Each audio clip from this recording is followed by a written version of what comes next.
Hello guys, hi everyone, welcome to my channel. આજે આપણે એક યુનિક જ રેસીપી જોવાની છે। આજે આપણે બંગાળનું ફેમસ સ્ટ્રીટ ફૂડ અને આપણા માનનીય વડાપ્રધાન શ્રી મોદીજીની ફેવરિટ એવી ઝાલમુરી બનાવશું। એકદમ યુનિક જ રેસીપી છે અને અત્યારે ખૂબ જ ટ્રેન્ડિંગ અને વાયરલ રેસીપી છે। તો ચાલો આપણે જોઈએ તેના ઇન્ગ્રેડિયન્ટ્સ અને તેની રેસીપી। ગાઈસ, ઝાલમુરી બનાવવા માટે છે ને પહેલા તો આપણે છે ને એનો સ્પેશિયલ એક મસાલો બનાવશું। આમાં કોઈ લિક્વિડ ચટણી નથી હોતી, એટલે આ મસાલો છે ને એ જ મેઇન છે। તો મેં અહીંયા છે ને 1 ચમચી જેટલા ધાણા લીધા છે, 1 ચમચી વરિયાળી લીધી છે, 1 ચમચી જીરું લીધું છે અને સૂકું લાલ મરચું લીધું છે। આને બધાને આપણે છે ને એક પેનમાં શેકી લેશું પેલા ધીમે તાપે। તો આને છે ને આપણે ધીમે તાપે રોસ્ટ કરી લેશું। જીરાની ને ધાણાની સ્મેલ આવવા માંડે ને ત્યાં સુધી આપણે આને રોસ્ટ કરવાનો છે।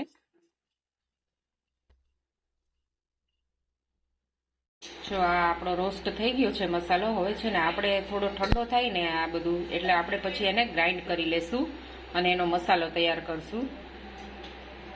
મસાલો છે ને ગ્રાઇન્ડ થઈને તૈયાર થઈ ગયો છે। આનો છે ને ઝાલમુરીમાં કંઈક યુનિક જ ટેસ્ટ આવે છે। મસાલો તૈયાર થઈ ગયો છે। હવે આપણે છે ને ઝાલમુરી બનાવવા માટેની બેઝિક પ્રિપેરેશન કરી લઈએ।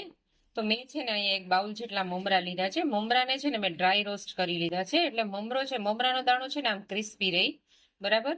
પછી જુઓ, મેં બાફેલા બટેટાને ચોપ કરી અને આવી રીતે લઈ લીધા છે।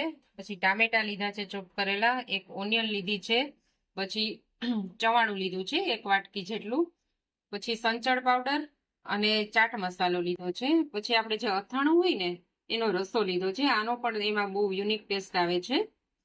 અને મેં 1 વાટકી જેટલા બોઇલ ચણા લીધા છે। પછી મગફળીના તળેલા બી લીધા છે। અને જે આપણો મસાલો છે બનાવ્યો છે એ તો છે જ ઓલરેડી, બરાબર। તો ચાલો હવે આપણે બનાવીએ ઝાલમુરી। એકચ્યુઅલી છે ને ઝાલમુરી બંગાળમાં તો છે ને ડબ્બામાં બનાવવામાં આવે છે, પણ અહીંયા તમને લોકોને વ્યવસ્થિત દેખાય ને એટલે મેં એક મોટું વાસણ લઈ લીધું છે, એમાં આપણે પ્રિપેર કરશું। જો અહીંયા છે ને બાફેલા બટેકા એડ કરી દઈશ, બરાબર। પછી આ ચણા છે બોઇલ કરેલા એ એડ કરી દઈશ।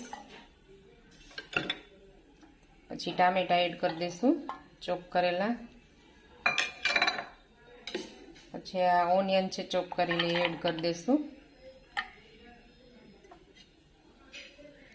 પછી આ તળેલા સિંગદાણા છે એ એડ કરી દઈશું।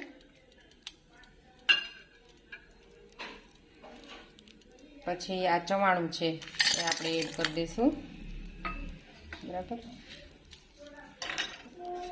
પછી આપણા રોસ્ટ કરેલા મમરા છે એ એડ કરી દઈશું। હવે આપણું જે આ અથાણાનું તેલ છે ને એ આપણે એડ કરી દઈશું। આનો બહુ યુનિક સરસ ટેસ્ટ આવે છે। પછી મેં અહીંયા છે ને 1 મોટી ચમચી જેટલું સિંગ તેલ લીધું છે, એડ કરી દઈશું। બંગાળમાં તો એકચ્યુઅલી સરસવનું તેલ વાપરે છે, પણ અહીંયા આપણે સિંગ તેલનો યુઝ કરીએ છીએ। પછી આ ચાટ મસાલો અને સંચળ પાવડર છે એ આપણા ટેસ્ટ એકોર્ડિંગ આપણે એડ કરવાનું છે। અને હવે છે ને આપણે લાસ્ટમાં જે આપણે મસાલો પ્રિપેર કર્યો હતો ને એ આપણે એડ કરી દઈશું। અને હવે છે ને આપણે આને સારી રીતે મિક્સ કરી લઈશું। જુઓ ગાઈસ, તો આપણી મોદીજીની ફેવરિટ એવી ઝાલમુરી હવે રેડી થઈ ગઈ છે। આને આપણે બાઉલમાં સર્વ કરશું। અને બંગાળમાં છે ને આ બંગાળનું ફેમસ સ્ટ્રીટ ફૂડ છે, એટલે ત્યાં છે ને આપણે પેલું કાગળનું કોન હોય ને એમાં આને સર્વ કરે છે। તો જો મેં અહીંયા કાગળનું કોન બનાવ્યું છે આને સર્વ કરવા માટે, તો આપણે એમાં પણ ભરી લેશું। તો જુઓ ગાઈસ, આપણી ઝાલમુરીને છે ને મેં ધાણા ભાજીથી ગાર્નિશ કરી લીધી છે। અને આમાં લીંબુનો રસ ઉમેરવામાં આવે છે, પણ સૌથી લાસ્ટમાં। પહેલેથી ઉમેરશો ને તો આપણા મમરા છે ને પોચા પડી જશે। અને સ્ટ્રીટ ફૂડ જેવો લુક આપવા માટે મેં અહીંયા કાગળનું કોન બનાવ્યું છે, જુઓ એમાં મેં સર્વ કરી છે સ્ટ્રીટ ફૂડ જેવો લુક આપવા માટે। જુઓ, તો આપણી ઝાલમુરી સર્વિંગ થઈ અને રેડી છે। મોદી સાહેબે બંગાળમાં ખાધી હતી, આપણે ગુજરાતમાં બનાવીને ખાશું।